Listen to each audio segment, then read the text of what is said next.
infantil.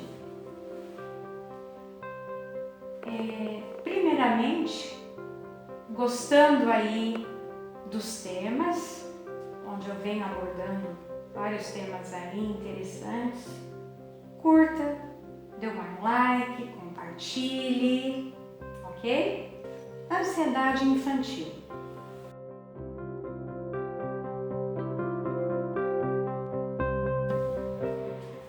Em outro vídeo, eu cheguei a falar sobre depressão e ansiedade na vida adulta. Mas a ansiedade, ela pode começar na infância. E hoje, então, vai ser esse tema. Você sabia que as crianças também podem ter ansiedade? É verdade. A ansiedade, ela deve ser levada muito a sério quando ela se torna um fator muito limitante. E cada vez nós estamos percebendo que crianças estão apresentando sintomas de ansiedade constante.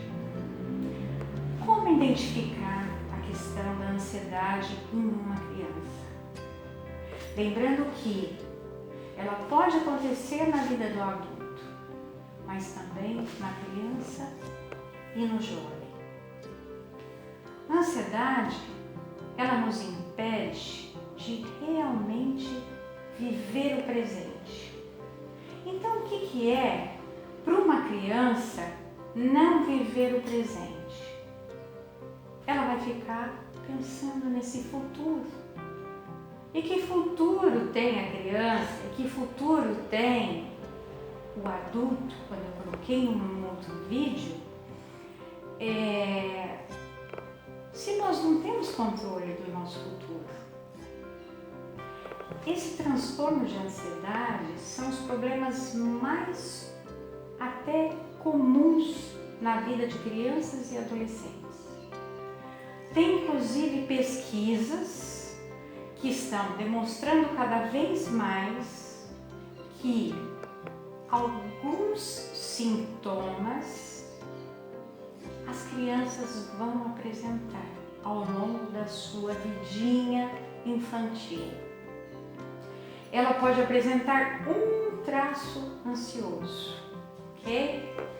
A ansiedade, ela reúne um conjunto aí de vários sintomas. E na criança tem o medo, uma preocupação excessiva, uma apreensão, uma palpitação, um suor excessivo, uma dorzinha no peito, uma falta de ar, uma dor de cabeça.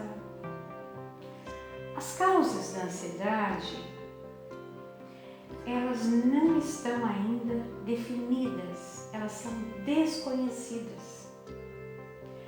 A hipótese aí é do fator genético, fator ambiental e a condição interna da criança ou do ser humano. Agora eu vou falar sobre 4 tipos de ansiedade mais predominante na vida de uma criança. Começo então com o transtorno de ansiedade de separação. O que é esse transtorno de separação?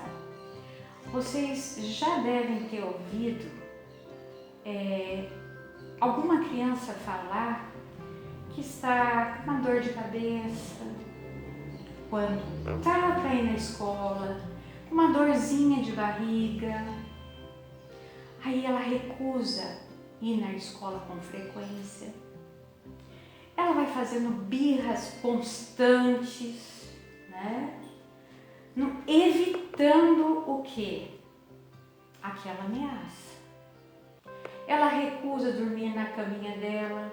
A necessidade sempre é de dormir na cama dos pais. Ela solicita frequentemente a presença dos pais. Também tem a falta do controle do esfíncter, ou seja, ela não consegue controlar o xixi, ela não consegue controlar o cocô, em algumas fases da vida dela. Ela não consegue realmente separar e desvencilhar dessa mãe, porque o fato dela desvencilhar dessa mãe promove uma ansiedade muito grande. Vou falar agora do segundo transtorno. O segundo transtorno é o transtorno de ansiedade generalizada. E a característica principal da ansiedade generalizada é uma preocupação excessiva com todos os acontecimentos da vida. Isso fica incontrolável para a criança.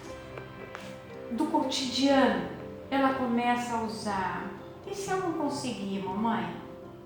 E se eu não for capaz de fazer alguma atividade? Eu não vou conseguir fazer essa atividade que a professora passou. Então a criança está sempre tentando se reafirmar constantemente. Nada para ela é suficiente. As crianças, elas vão imaginando sempre, as crianças mais ansiosas, sempre possibilidades de um perigo e de uma limitação pessoal, uma insegurança e o perfeccionismo. Você já viu crianças que ficam perguntando sempre: mamãe, o que vestir? Mamãe, eu preciso que você fale para mim se isso aqui é certo, se é errado, se eu estou agradando ou não. É um sentimento constante com a opinião alheia. E isso a criança fica em constante sofrimento com ela mesma. Ela fala do desempenho escolar, então para ela não tá bom ela tirar um 7, um 8, ela tem que tirar um 10. E o fato dela não ter tirado um 10 promove uma ansiedade muito grande. A violência, ela teme a questão da violência. E se um ladrão entrar aqui em casa? E se acontecer alguma morte? E se alguém da família morrer? Ela fica também preocupada com alguns fenômenos mesmo climáticos. É a chuva, a tempestade, um terremoto, se ela vê na TV, um tsunami. Isso cresce na mente de uma criança com uma ansiedade. O que era algo que nós podemos entender real e pertinente, controlável, para ela é extremamente incontrolável. O terceiro é o transtorno de ansiedade social ou fobia social.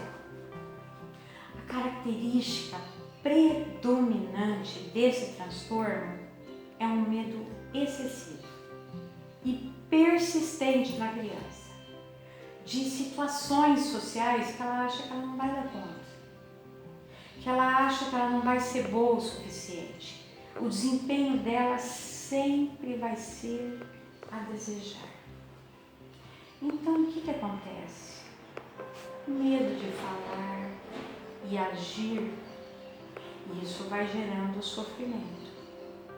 Então, ela deixa de participar de atividades sociais. Um certo medo de você falar e de agir é perfeitamente normal até 2 anos de idade. Se passar dessa fase, fique observando no seu filho. fique atento, porque já é algo que realmente pode desencadear uma ansiedade e essa expectativa de ser perfeito.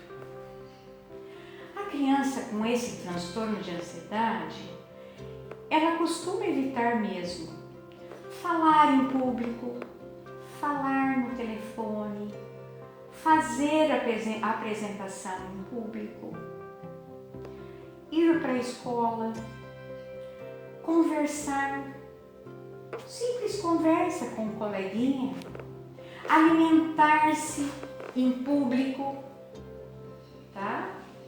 E isso acontece tanto a criança e o jovem. Ela evita, inclusive, banheiros públicos, frequentar certos lugares movimentados. A criança, ela já sente uma ansiedade muito grande. E aí vai acontecendo uma evitação com relação ao seu próprio relacionamento com todas as crianças, com todas as pessoas. O quarto é o transtorno do pânico. O transtorno do pânico, ele vem com aquela ansiedade do pânico. Então, o sintoma é aquele coração disparado. É como se algo vai acontecer. É aquele que nós acionamos quando nós temos um medo. Ou nós vamos lutar contra aquilo, ou nós vamos fugir. Coração disparado, um tremor muito grande, náuseas, às vezes até a criança vomita, uma dor muito grande no estômago, algumas tonturas. Às vezes a criança fica suando excessivamente, porque ela está querendo lidar, mas ela não consegue sozinha. Uma dificuldade também de respirar. A sensação, o medo, que ela acha que ela vai desmaiar e morrer. Acredita que também que ela pode morrer, ou então ela, com essa apreensão, achando que ela pode morrer, é como se ela estivesse ficando num sistema de alerta com frequência. A dificuldade que ela tem de lugares fechados, ela vai evitando. E isso vai promovendo cada vez mais um distanciamento muito grande dos colegas, da família, do meio em que ela vive. E vai sendo extremamente limitante. E você pode perguntar, mas o que fazer, não é? O que precisa para evitar isso? No começo, nós podemos até evitar um espaço que promove esse medo, esse pânico, tá? Mas você pode realmente, inicialmente, evitar o espaço, mas depois você tem que promover para a criança um fortalecimento para enfrentar a vida. A psicoterapia é uma grande aliada também nessas questões da ansiedade na criança. E o psicólogo é o profissional que está mais habilitado a realmente tratar esses sintomas, essa doença.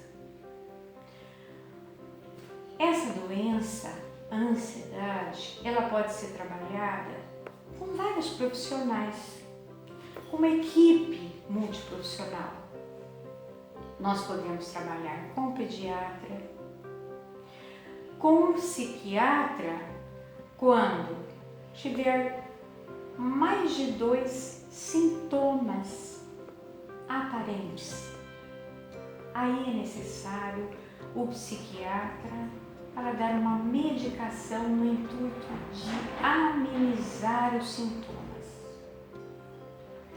Nós podemos também ter como aliados um professor de música, porque eu recomendo muito para a criança realmente buscar a música, seja qualquer tipo de instrumento musical, o esporte, seja qualquer esporte que ela queira praticar. Isso vai aliviar também as tensões. Então nós podemos ter vários profissionais nos ajudando nesse processo. A psicoterapia, o psicólogo, o psiquiatra, se necessário, e os profissionais no seu entorno. Um professor de pintura, um professor de música, um professor de esporte, né? Vai depender do que a criança gosta. E aí a gente vai aliando toda essa forma de tratamento. É um conjunto. A psicoterapia, você pode entender que é um trabalho que nós chamamos de ludoterapia, onde o psicólogo vai trabalhar através do ato lúdico, que é brincando. Ela vai demonstrando os seus sentimentos, as suas emoções através desse brincar. A orientação de pais é extremamente necessário nesse processo para melhorar todo o tratamento de uma criança que tem ansiedade. A escola é uma grande parceira e aliada da família. Acredite nisso, pais. É ela que vai observando no dia a dia alguns sentimentos, algumas emoções das crianças. Às vezes, a criança não apresenta isso também no ambiente familiar, mas lá na escola ela vai demonstrando, porque é o dia a dia mesmo dela, nas suas relações com as crianças. Por isso que é importante realmente esse diálogo constante com a escola, avaliando aí os sintomas, as emoções de seus filhos. Atuar também os pais de uma forma muito assertiva é um grande aliado também para que a criança não venha a ser tão ansiosa. Mas o importante é você buscar novas formas de gerir todos esses sintomas, esses sentimentos que a criança vai apresentando. Ok? Espero que tenham gostado e, se vocês gostaram, compartilhe, curta, dê um like e também dê sugestões. Eu apenas dou uma pincelada em alguns temas para que você, com essas pinceladas com relação a algumas doenças, te norteie a buscar alguma ajuda. Até mais, um abraço.